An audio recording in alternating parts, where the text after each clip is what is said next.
If you haven't had an opportunity to watch Batman v Superman, Dawn of Justice, stop listening now, major spoilers, here we go.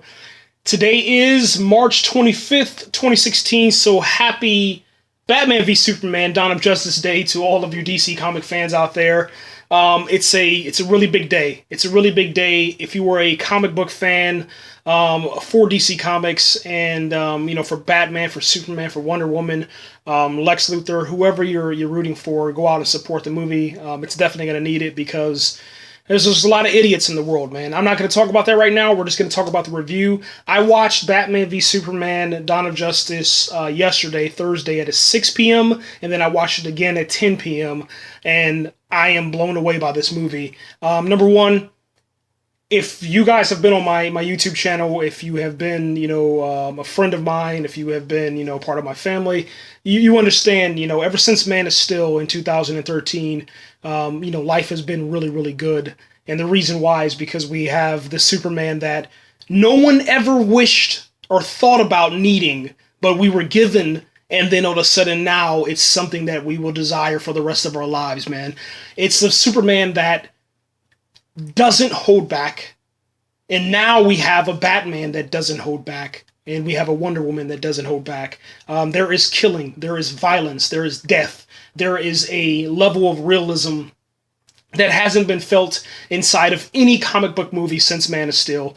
And this one takes it to the next level. All of the events that occurred inside of Man of Steel with the Battle of Metropolis, the Battle of Smallville, all the death, the destruction, the chaos, the death of General Zod, the killing of the last Kryptonian, and then having the last Kryptonian on Earth to remain. It's bittersweet, man, in the end, because once again Superman has paid the ultimate price, and he's given his life. He's given his life for us, for all of the population of Earth, all of the human beings, man, so that we can, live on and prosper and, I guess have a better life, man. This one was a emotional roller coaster of a ride. It was something that I didn't see happening, and just for that reason, it elevated the movie into, I guess you can say, a rating or a score that I've never had the pleasure of experiencing before. When I was watching the movie, there was a couple of things that really bothered me about the movie, okay? And whenever we got to the end and Superman died, and, Doomsday was the actual villain, and all of these different, I guess you can say, twists and turns of the plot, and the revealing of the Flash, when they said that the Flash was not going to be in there. They said there was going to be moments inside of the movie that if you blinked, you'd miss the Flash. But in actuality, Zack Snyder and Henry and Amy Adams and Gal Gadot and Jesse Eisenberg, all these guys on this press tour, they lied with a straight face, and it worked. It paid off magnificently, man. I want to start right there. I want to start with the Flash. I don't want to tell you how he appeared, okay? But it has to do with the Nightmare Batman scene, okay? And whenever he appeared, they showed us part of the suit. They showed us his mannerism. They showed us his character. And a little bit of comedy in there also, because he was like, am I too early? Am I too soon? He didn't really know what was going on, because I think that he arrived from the future just a little bit, I guess you could say, too far behind in the past. But at least he was able to warn Bruce Wayne of, I guess you can say, the coming apocalypse, because I don't know how it's going to turn out, but I do have a theory about that. I'm not going to talk about that right now, though. Let's continue on with the Justice League. Each individual member of the Justice League, starting with Wonder Woman, Diana Prince, they were tracked through Lex Luthor. And Lex Luthor has an obsession with metahumans. If you watch the Man of Steel, you would track on everything that's going on inside of Batman v Superman, because they even do a proper reach around in showing the audience the events that happen in Man of Steel before we get into Dawn of Justice. And 18 months after the events of Man of Steel is where Dawn of Justice picks up at. And that's where we get into the story. Lex Luthor has been tracking these metahumans. He tracked Aquaman. And I won't say exactly how and where Aquaman was found, but I will say that the underwater technology that they used inside of Man of Steel was utilized inside of Batman v Superman Dawn of Justice. And Aquaman's scene it's perfect.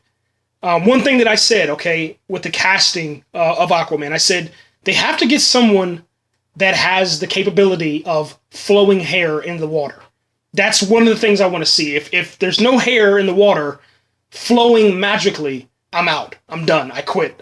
You'll never get this thing off the starting line. Okay, you'll never get it off the conveyor belt. It'll stay in the factory. The factory will shut its doors, and yeah, it'll just collect dust.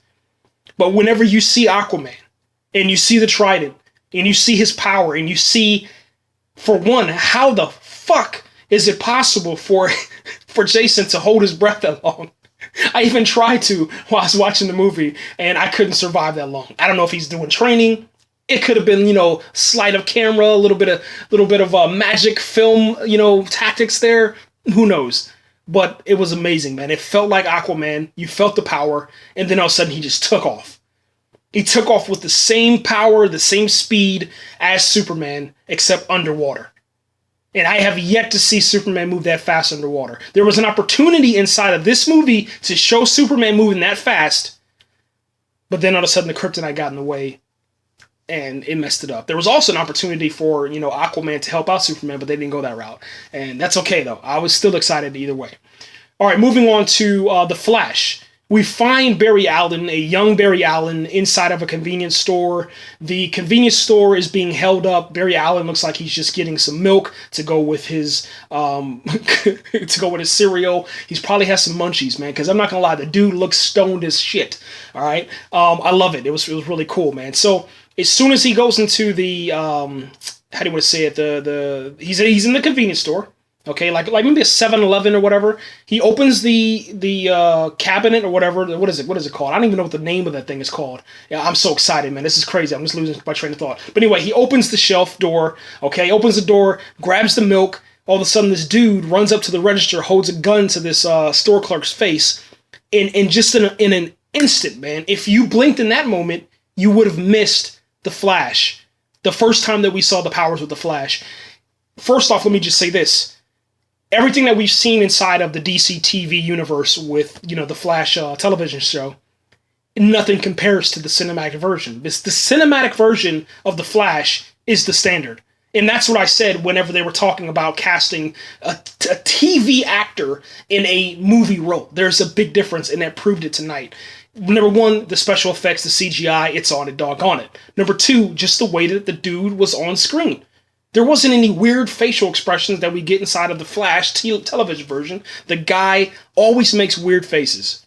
It was normal. It was natural flowing out of Ezra Miller, man. It was just like, hey, I've been the Flash. I know who I am.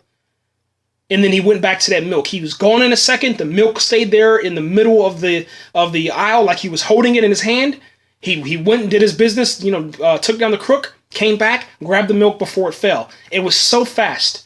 It was so fast. It was absolutely some of the best stuff I've ever seen on cinema, man. I really, really appreciated that. I really loved it. All right. Moving on to the Cyborg. All right. And before I go to Cyborg, let me touch on one other thing.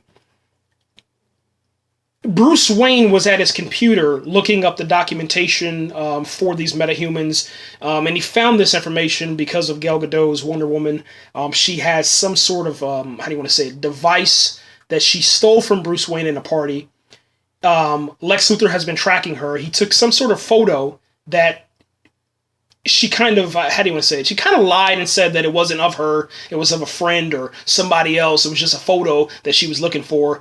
And then Bruce Wayne found it, so now Bruce Wayne knows that Diana Prince is Wonder Woman.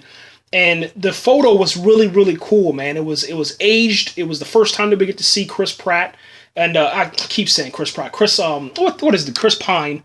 I think I messed up on that name, man. Why do I always mess up on his name? And I say Chris Pratt because of Guardians of the Galaxy 2 is actually filming right now. But Chris Pine, man, off of what is it called? What is the name of that? Star Trek.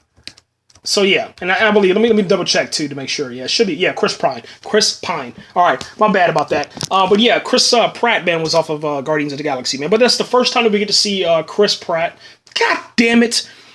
It's just too early, guys. It's 4:34 in the morning. I'm going to keep this going. I'm not going to edit anything out, all right? We're talking about Chris Pine, who plays Steve Trevor in Wonder Woman, okay? That was the first time tonight that we got the chance to, or yesterday, I should say, that we got a chance to see his role inside of Wonder Woman, okay? There was a couple of additional characters in that photo, but we don't know anything about them, but we do know that we did get a confirmed picture of Chris Pine, who's plays Steve Trevor off of Wonder Woman. And that was pretty cool just to kind of see that. And what I loved about that also, let me pause for just one more second, then I'll go over to Cyborg. Wonder Woman has a theme song inside of Batman v Superman. Every time that she came on screen, there was this song that came on. It was like... It was like this rocker song, like she was a rocker chick or something like that. I don't know. It was really, really awesome. I loved it. It got me pumped. And when we finally got to see her, come up from behind that shield, and they played that music, it was on. It was on, man. You were like, damn, this is Wonder Woman. This is who I've been waiting for, my entire life. Like this is the standard of Wonder Woman. I'm sorry, man. Look, I love Linda Carter. I love it. I love it. I love it, man. And I'll be real with you. I haven't had a chance to even attempt at watching Wonder Woman, the pilot episode again. I can't even get through it. As soon as they start rolling on the ground for like, I don't know, it felt like eternity. They literally, this is spoilers for Wonder Woman, the pilot television show. There's a scene where they start rolling down this hill, and it's literally Linda Carter in the Wonder Woman outfit for the television show, playing as Diana Prince and Wonder Woman, and she's rolling down the hill with this other female. I don't know what the hell I was watching. First off, I don't even know if it was real. It felt like it was a damn dream. I felt like I was being punked. And I'm being real with you. I thought I was watching like somebody's YouTube channel where they say, oh, this is the pilot episode of Smallville, and then all of a sudden you play it and it's, I don't know, a fucking Teddy Grahams commercial. It's like, it felt like a joke.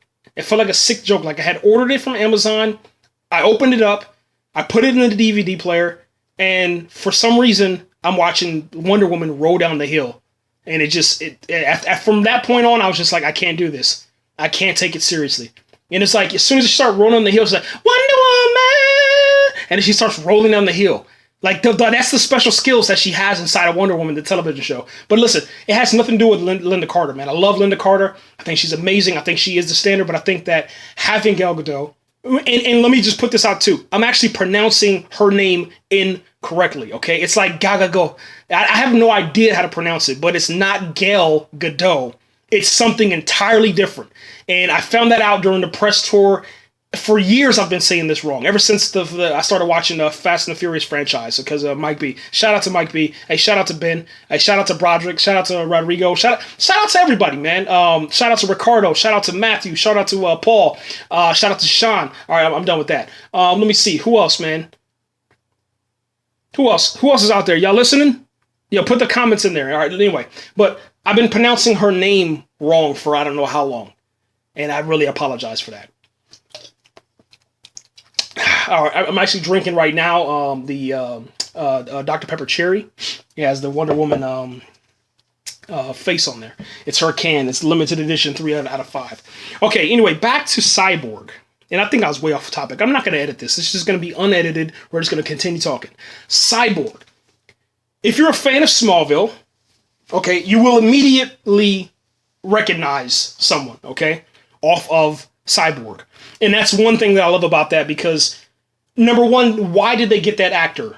Because, for one, he has the star power to help carry a franchise. He doesn't cost that much. So the bottom line for Cyborg will actually be relatively cheap until they start adding more cast members on, okay? You have the Scandal fan base that is going to be added onto that. You also have the Terminator fan base that will be added onto that. And there's countless others when you're watching this, okay? And he's going to be playing Victor Stone's father. And let me go ahead and actually look on there on IMDb real quick and see if I can actually get the name, okay? I think they showed it. They had. Let me kind of set this up for you. Bruce Wayne has the file. He's on LexCorpIS.com or something like that. He has this drive that hacks into the LexCorp's servers, and then you see this feed that is inside of a science laboratory, okay? And inside the lab you have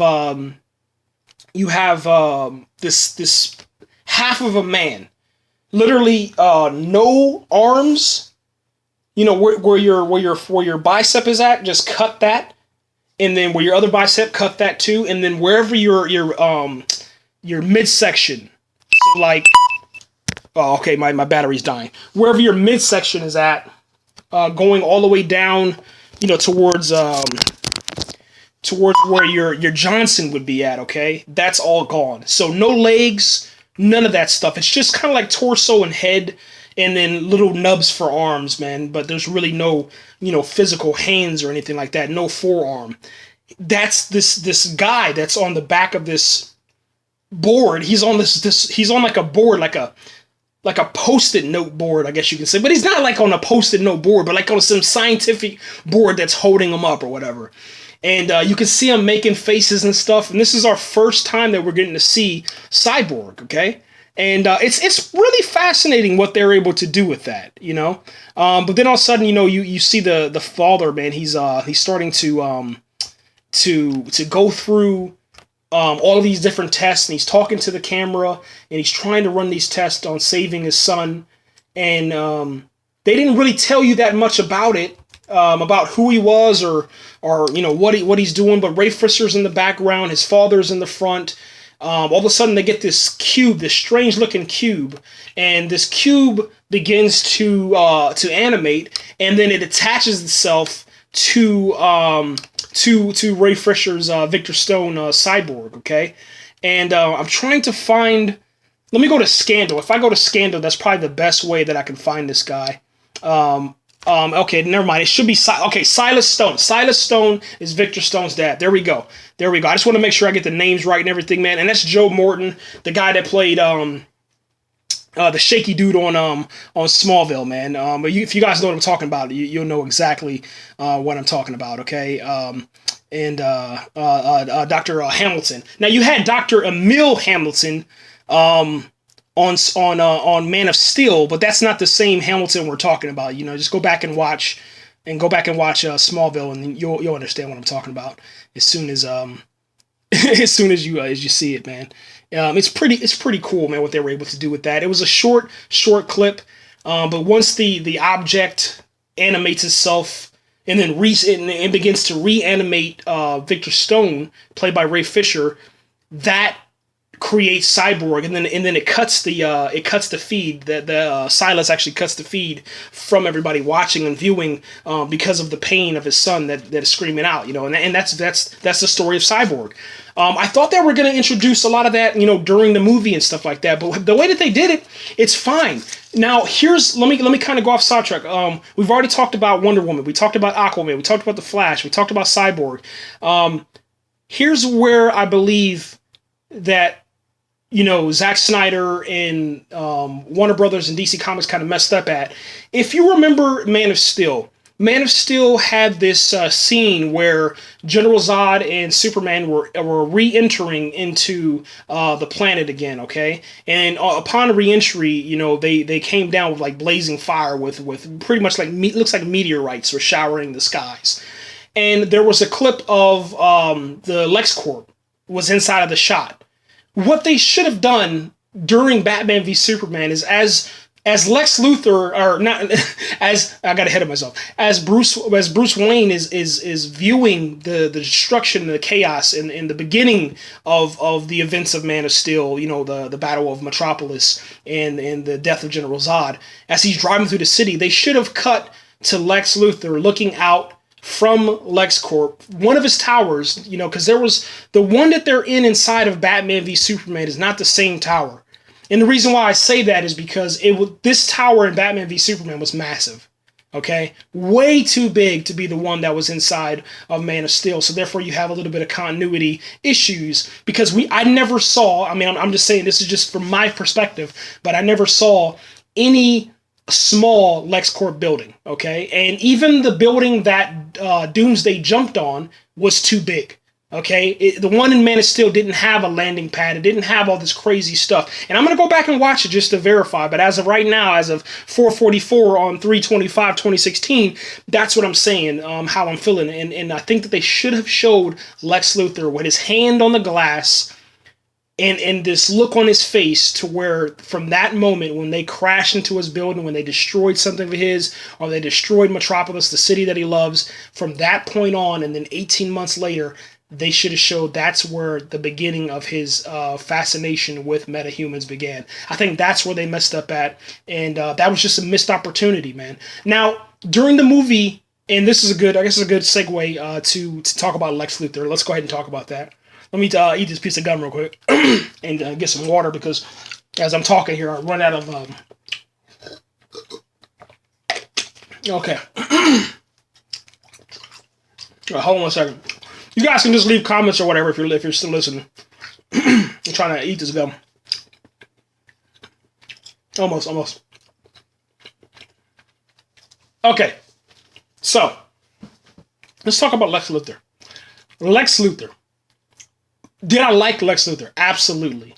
As of right now, this moment, I absolutely despise the character of Lex Luthor.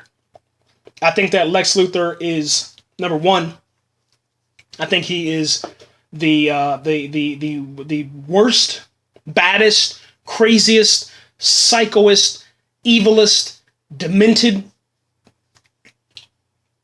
son of a bitch villain that I've ever seen on a comic book screen. Okay, he is my top villain as of right now. I hate Lex Luthor with passion. For me, as a Superman fan, Lex Luthor took something from me that is probably never going to return the same way that it left. Meaning that Man of Steel Superman was, I guess, brand new. So the Batman v Superman that we're seeing is a sophomore. The freshman was really like my idea of Superman, how he would react. And then as time goes on, he would just, adapt and mature. Well, Superman died tonight trying to save the human race. And he not only died one time, he died 2 times. Technically, I would say that he died 3 times because there was a drowning in there too. But I don't know if he was dead inside that water. And I'll be honest, I don't think Lois Lane could have carried Superman out of that motherfucking water. That dude is 220 pounds, or 225 pounds compared to Batman's 220 pounds. Or 215 pounds, because Batman is actually lighter than Superman, but he's taller than Superman, and I found that out on Snapchat, and I'll share those statistics once I find the pictures of them on my Facebook and on my Twitter, because that was fascinating. When you have a soaking wet 230 pound, 225 pound person, and then you have little bitty Lois Lane who weighs probably about $140 soaking wet, there's no way in hell that you're picking him up. But I love how they showed how powerful Lois Lane was when she did that, but I called bullshit on that one immediately, and I busted out laughing inside the theater. I said, there's no way in hell little Lois Lane is going to pick up him. No. Now, if it was Lois Lane from Smallville, that's a little bit different. She had a little bit more weight to her, probably about a 160 soaking wet, maybe even 170 soaking wet, and she was probably almost 4 or 5 inches taller than the current Lois Lane. All right, Amy Adams is a very small person. I'm sorry to say it. That's just how it is. Batman is huge. He's fucking like 6'4", 6'5". He's huge. When he's standing next to Superman, you're like, what the hell happened? Why did they cast such a gigantic Batman? That's what happened. That's just how it is. All right. Now, back to Lex Luthor. Lex Luthor was fascinating in his portrayal by Jesse Eisenberg. I do believe that, yes, they did lie to us. Okay. They said that Lex Luthor's character would evolve, meaning that he wouldn't have such the squeaky voice. He would just get a little bit crazier as time went on. I think that was true, that aspect, but his voice really didn't change that much. And there was a moment where it got kind of dark when he was talking about the future and the possibility of Darkseid, the possibility of apocalypse, the possibility of death arriving. And I think that occurs whenever Doomsday looks up towards the sky as he's growing more powerful and evolving. He shoots the laser up into the sky. That was the first time that the laser actually went straight up in the air, and that's when the first time we saw, the dead Superman body inside of the atmosphere, waiting to be regenerated via the sun. I really enjoyed, Lex Luthor, man. Number one, he was willing to do whatever was necessary to achieve his goal, and his goal was his goal was to destroy Superman. And I guess you could say to kill a Kryptonian and have power. I think that was his ultimate goal, man. It was just to restore simplicity back in life, man. I don't think he was doing anything wrong. It was just his approach, man. And you could tell that he wanted to be part of a team. He wanted to team up with Batman so bad. I mean, he wanted Bruce Wayne and LexCorp to do something together, and he bragged about it. He was just a little too cocky, man. But he was willing to sacrifice. He was willing to sacrifice his team. And I was really surprised. I was very, very surprised by this, man. Because, number one, I thought that, having Mercy inside of the, inside the movie, she was going to have more of a role, And her role was very important because wherever Lex Luthor was not at, Mercy was there. Okay? And I'm not even going to try to pronounce her name, the actress's name. I just say maybe Teo. Teo was awesome. Let's just call her Teo. I don't know if it's Tao. I don't know. I have no clue. It's a weird looking name. All right? But Akamoto. I know I can say that, Akamoto. But let's go Tay. Tay was pretty good as an actress. All right, but let's go back on Mercy. That's her name, her character name. All right, so Mercy would sneak around. She was very suspicious. She had, from what I believe, she had Lex Luthor's best interest at heart the entire time, and she always knew what was going around. She was very situationally aware, and it wasn't, I guess she was so trusting of Lex Luthor that she either was A, willing to give her life, or B, didn't see it coming. And that's fascinating, man, because when she's inside of the courtroom and Senator Finch, man, sees the jar, and I'm not going to tell you what that jar says because I think that's just too funny. I don't want to spoil that one. That whole entire scene plays into the psyche of how Lex Luthor is I'm not even going to talk about that, but whenever she noticed that he wasn't there, and there was just this look on her face of either disappointment, but there was also like a smirk of like, I know what's coming next.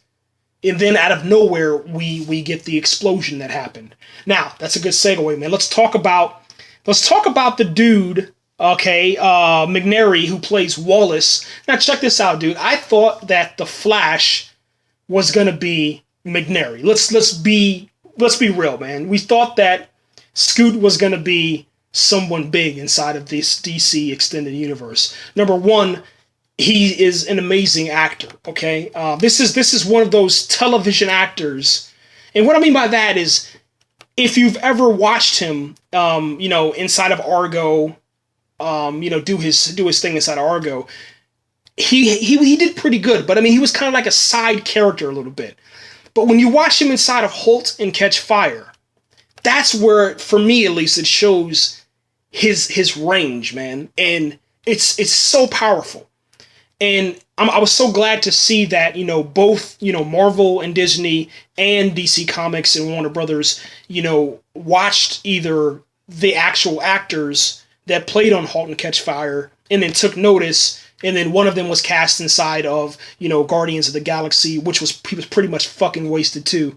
And then all of a sudden we get Batman v Superman, where once again he's wasted again. So two of the, I guess you could say, two of the greatest teams of actors, which is McNary and the other guy that plays on *Halt and Catch Fire*, who is the purple guy inside of Guardians of the Galaxy. I guess you can say purplish, bluish. He's the one that kind of went against Thanos and was like, I'm going to bring you the Screen Gems. And then he decided at the last minute he wasn't going to, and he wanted one more power, and he hit the hammer on the ground and, fucking pretty much murdered fucking Groot, and then created Baby Groot. All right.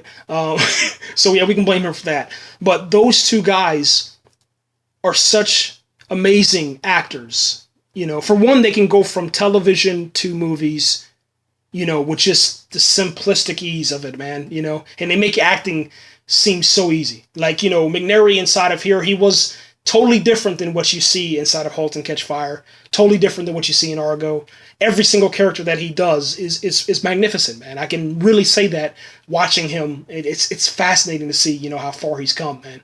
And his role tonight was pivotal. It was one of those roles that just dramatically flipped the damn movie on its back. There was literally nothing that they could have possibly done to just wow me as a fan than what they did with Wallace's role, okay? And let me kind of back up toward the beginning of the movie, okay? So after Bruce Wayne, lands his helicopter and he sees the events of Metropolis, the Battle of Metropolis starting, with the world engine, igniting, and seeing that the terraforming has begun and just all this destruction and buildings start falling.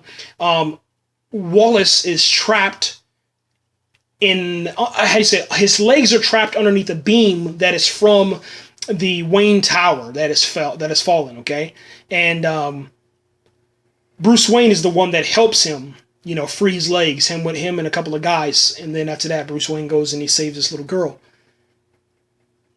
It's from that moment, after he realizes that, number one, he can't feel his legs, he becomes obsessed. Because, after surgery, he loses his legs, okay? And he's now a victim and a survivor of the attack on Metropolis, which will systematically change his life, from beginning to end. He'll never walk again. He'll never run again. He'll never play with his kids. He'll always have a wheelchair unless there's some, change in technology that, will allow him to do anything.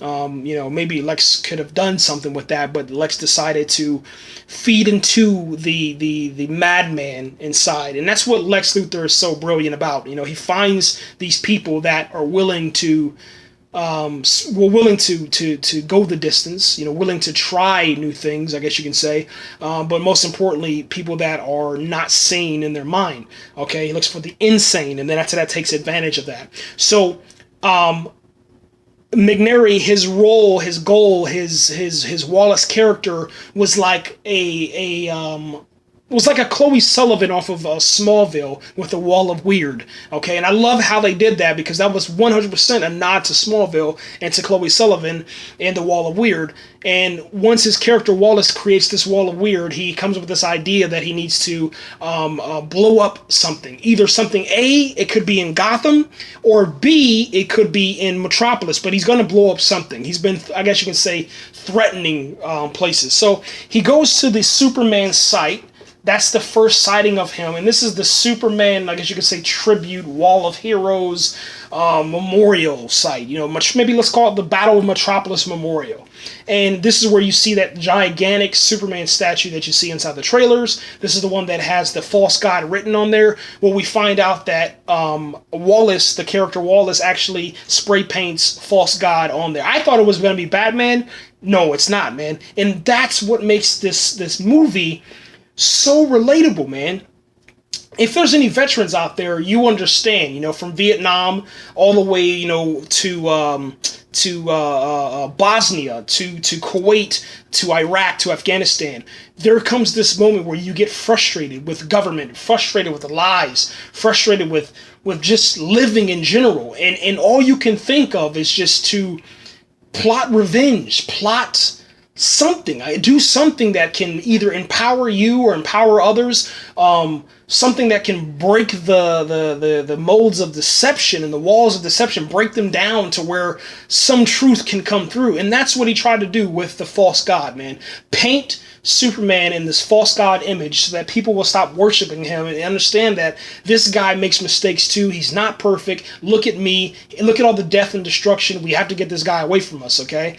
And sometimes you don't see, the good, as veterans. We're so, I guess you can say, focused on some of the negativity. But in that moment, that's what you feel. And that's what his character Wallace felt. He felt the negativity, felt the anger. He wanted revenge, seeking revenge. And that's how it started, man. And Alfred talks about that, when he was giving that speech to Bruce Wayne. That's what this whole entire movie is about, man. Something gets inside of your mind, and it starts chipping away at your sanity, at the one thing in your mind that's telling you to either stop, to I guess your fight or flight. It takes away the flight and tells you to fight. Knowing that you're going to lose, it tells you to fight. And that's what happened with Wallace, man. So Lex ends up meeting this guy later on inside of his apartment or another location. Actually, that's exactly what it is. It was another location.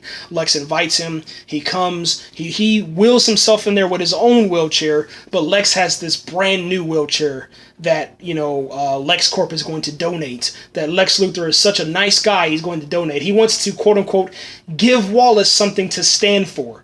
Give him hope back into his life.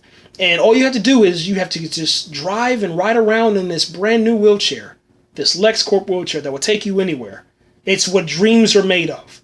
And the Wallace character believes it. He falls for it, hook, line, and sinker. And after that, he goes to Senator Finch's office, and he begins I guess you can say the road to his damnation, his destruction, the road to where the entire story of Batman v Superman: Dawn of Justice shifts. Because from that point on, nothing will be the same, man.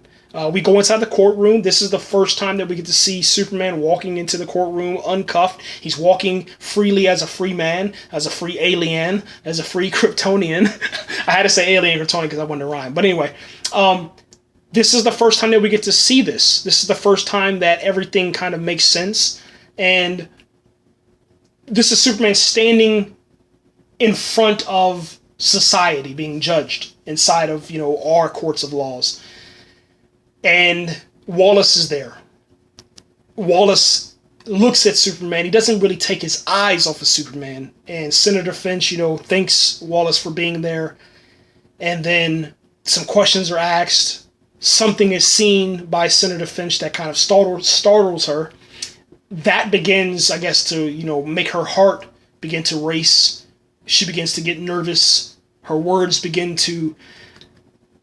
I guess you can say, to start to stutter and stagger a little bit. And as she's falling in her speech, as she's falling in this stand against people like Lex Luthor and corporations like that, is trying to stand for justice, truth, and the American way, and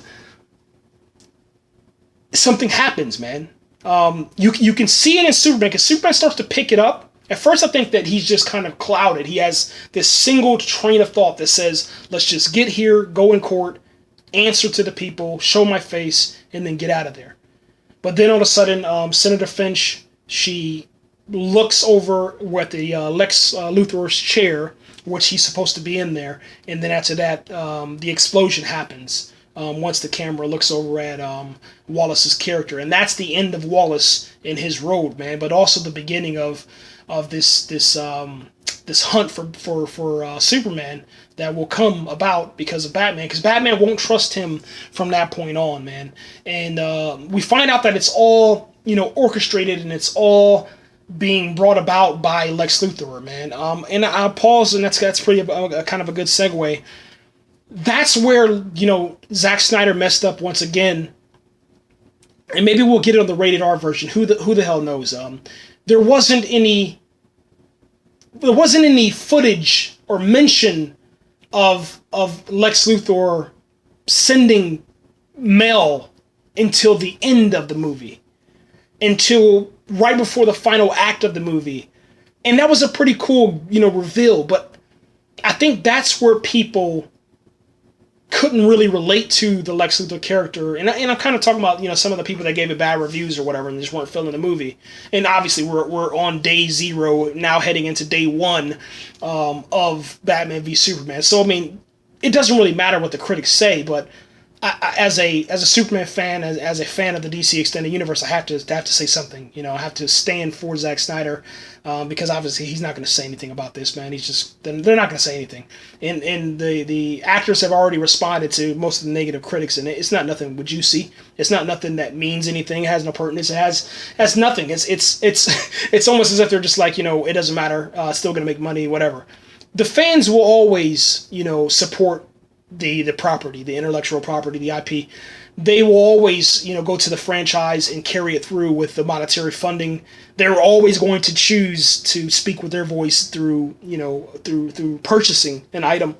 But it's very important that people understand that, this movie was cut down, and that's where some of the message got lost at.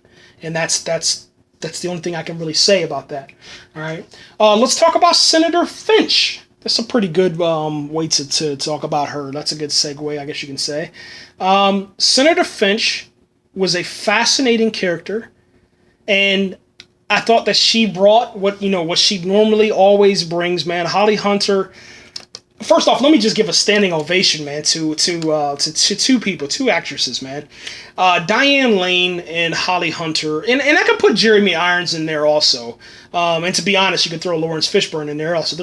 They're all in that older echelon of characters and acting, man. But Diane Lane and Holly Hunter stand out the most, man. Diane Lane plays Senator Finch, and then Holly Hunter played Senator Finch, and Diane Lane played Martha Kent. And I tell you, man, for such grace and such beautiful, perfect screen presence, man, it's you can't ask for anything else, man, out of your actresses, man, and your cast to just come there day after day and just perform, deliver. That's it. And Senator Finch, man, played by Holly Hunter, she has this line, she says, "Today is a day of truth." And she kind of spits it, whispers it, and says it out there. She's saying truth. Today is a day of truth. Truth. And it's such emotion inside of that scene that comes next that it'll have you pause for a moment and kind of just reflect on what she said, man, after she continues her entire spiel, man.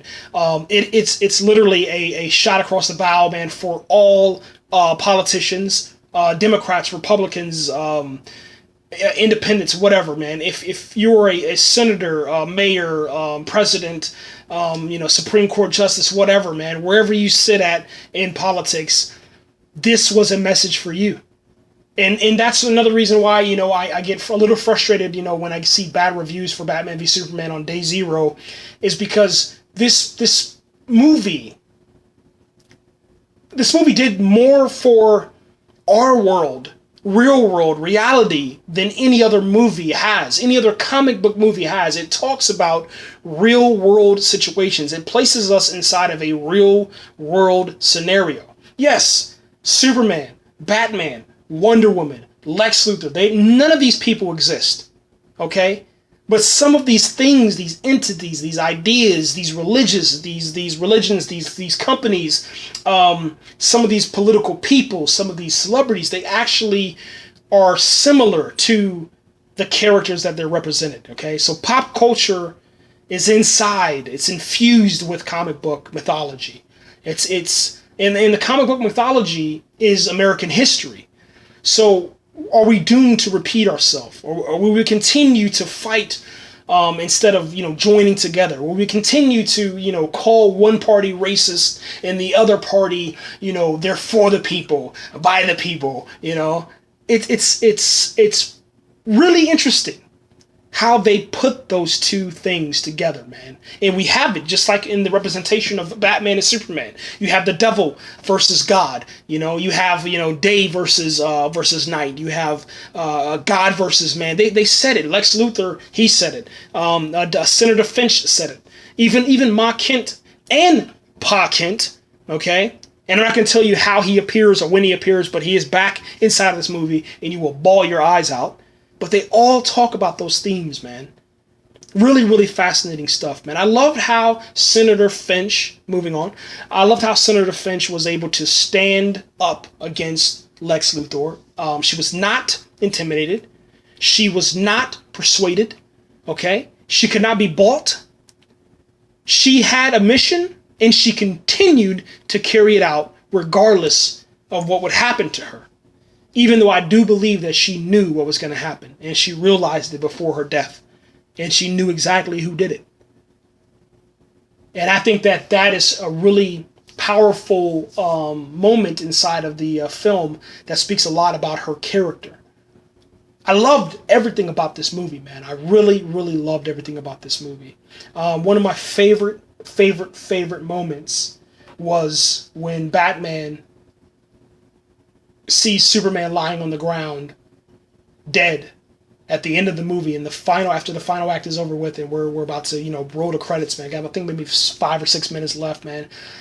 And they had just finished with the fight against Doomsday, and Superman's lying there lifeless, and Batman grabs his hand and he places it over his head, over his heart, and he crosses his hands, and then he passes them down to Wonder Woman, and then Batman and Wonder Woman are standing up tall and strong, and they look towards each other. So Batman looks at Wonder Woman, and he looks down on the ground, sad. Wonder Woman looks up towards the sky, and then she looks down, and then Lois Lane's Amy Adams is just, I said Lois Lane's Amy Adams' Lois Lane is laying there on Superman, and she is, mourning, and it fades to black, and it was beautiful, man. It's one of my favorite moments, man. Number one, it's my favorite moment because Batman is finally back. As far as I'm concerned, I haven't really related to Batman since Batman's Mask of the Phantasm in 1993. That was the last time that I actually purchased comic books for Batman, movies for Batman, etc. I did like the Christopher Nolan trilogy, but it just wasn't the Batman for me. It wasn't the Batman to where I would go out and buy a costume and dress up and and do any of that stuff. Let me take a break real quick, guys. I'm losing my voice. Let me pause for just 1 second. I'll be right back. All right, we're back. I had to get some water because I'm actually losing my voice a little bit. That's pretty crazy, pretty fascinating stuff, man. All right, moving on. Talked about my favorite scene. That was towards the end. Let's talk about Lois Lane. And I think I'll end on Lois Lane and Gal Gadot. I'll end on this, which is kind of a happy subject, but kind of a bad subject. This was a missed opportunity by Zack Snyder. And this was the first time that you saw Wonder Woman on screen together. And Wonder Woman and Lois Lane on screen together for the first time. This is the first time that Wonder Woman was on the screen for the first time. This is the second time that Lois Lane is on the screen. And her character is given a lot to do. Wonder Woman's character is given a lot to do. There is definitely a lot of female empowerment, and I love it. But those two characters, those two iconic characters, Lois Lane and Diana Prince, aka Wonder Woman, they did not speak. It is impossible that those two characters would not speak, especially with Lois Lane being a investigative reporter, a journalist, a person of the media. She is the one that would go out there and find something. So if she walked up and she saw this woman, warrior, fighting and standing along heroes, the first question that she would ask is, "Excuse me, who are you? What do I call you? What's your name?" Because after all is said and done, Lois Lane returns back to the Daily Planet to do what? Write stories, write articles. She goes back to being a journalist. That was made clear in Man of Steel that she is a journalist first. It was also made clear and apparent inside of Batman v Superman at the beginning of the movie when she's in Africa, and the African prince or warlord said, I wasn't aware that a female would be sent. And she said, I'm not a female. I'm a journalist. So here's my thing, dude. Why would you not let them talk? And Gal Gadot, which, once again, I am speaking her name incorrectly. I'm pronouncing it all wrong. I think it's Hagago. It's like Gago. It's something like that. You guys got to hear it. Just go online, man. It's I can't pronounce it anymore. I'm gonna call her Gal Gadot. But anyway, during the press junket, man, her and Amy Adams, okay, Gal and Amy, they actually talked about number one, those two characters not fighting over Superman or Batman. Those two characters not sleeping with Superman or Batman. Superman and Lois Lane's relationship would, how do you want to say it? It would move forward, progress in a manner that wasn't distracting. That was a lie. And that those two characters would interact on screen without fighting one another or having a bad situation or moment. They didn't fight, they didn't do anything, but they didn't interact either, so that was a lie. Here's my other thing. Lois Lane and Clark Kent, this was a absolute dream for, a Superman fan like myself. I always wanted to see, what a normal life would be for Superman and Lois Lane. I wanted to see what Clark Kent and Superman, how they react to her. Because Superman treats Lois Lane a little bit differently. Clark Kent treats Lois Lane differently. All right? It's a more loving, nurturing, relationship, boyfriend-girlfriend, husband-wife. That's Clark Kent. I'll cook for you. I'll clean for you. I'm there for you. I'm here for you. Talk to me, blah, blah, blah. And Superman is more of a protector. I'm always there for you. If you're in trouble, boom, I'm there. All you have to do is just scream, I'm there, I hear you. But it was unnecessary to have a conversation inside of the toilet, inside of the bathtub, inside of the latrine, inside of the restroom, inside of the bathroom. Butt-ass naked inside of the toilet. Like, why would you be in the shower, in the toilet, in the tub? Why would you be in that room talking? There's no reason for that. It doesn't improve the plot. It doesn't progress the story. It doesn't do anything. Besides give, geeks and nerds something to, nerdgasm about and masturbate about. That was about it. I really, really did not appreciate that at all, man. That got me really frustrated. It got me really, really upset, man, because it just was unnecessary. And Warner Brothers and DC, I love how, this is like an adult comic book movie. But that there are dumbass parents out there that are not going to go preview the movie. And I'm talking about at least 60 to 65% of the fucking population of America with some retarded-ass parents. Parents that bring their kids to Deadpool. Parents that just don't really give a shit, that shouldn't be parents in the first place, to be honest. But they're not going to preview that. So when their kids are seeing Lois Lane's fucking tits flopping in the fucking water, they're going to be like, whoa, what is that? And what the fuck is happening to my pants? It's just unnecessary. It doesn't do anything for the character. That's my rant. I'm done with it. Alright? Can't talk about it anymore. Alright. Last one, and we'll talk about some more people next hour. But let's go with Jeremy Irons as Alfred. Right now, at this very, very moment, Jeremy Irons is the top Alfred. The top Alfred. This movie has a lot of moments where it takes over the comic book genre, the cinematic versions of any kind of the characters that have been presented ever. It really does a good job with Alfred, man. Alfred is a father figure. He is a brother. He is a cousin. He is a friend. He is a mentor. He is a chaperone.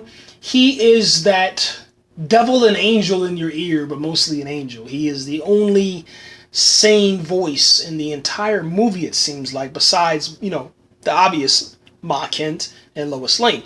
So he's Batman's version of Lois Lane and Ma Kent and Pa Kent, all the positive stuff. But for some reason, you know, Batman being Batman and Bruce Wayne not respecting adults, they don't get it.